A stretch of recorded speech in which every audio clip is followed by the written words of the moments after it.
want to show you how you can access one of your repositories on GitHub and use that repository on Visual Studio Code in your computer. So here, if I go to my repositories, I have this repository here, lab B03, and it has just one Python file.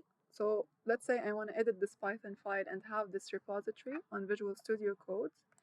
So what I'll do here is you can press Ctrl+Shift+P and look for git clone. So you can look for clone and then click and then choose clone from GitHub. And because I'm already signed in, I can see already my repositories, and I'm gonna choose B03. Then now we have to choose the destination on your computer that you want to use this repository. So I'm choosing tutorial 2 and selecting it as the destination. So it's cloning it, and now it asks me to open it. So I can see here this folder, lab B03, and the Python file.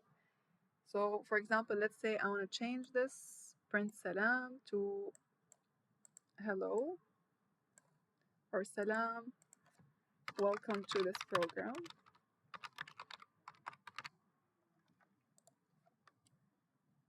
And here in the source control, so let's save this. You'll see that you have M here. It means the file have been modified. So let's commit it. I'll say greeting changed. And then I'll just sync the changes and push it to GitHub. Once it's done, let's check. Go back to GitHub and see if it changed. And indeed, so here I have the new message. I can see the history of changes. So I have this is the original one. I already made a change before. And the greeting changed. So here you can see it shows you what was the original line and what is the new line. Thank you for watching.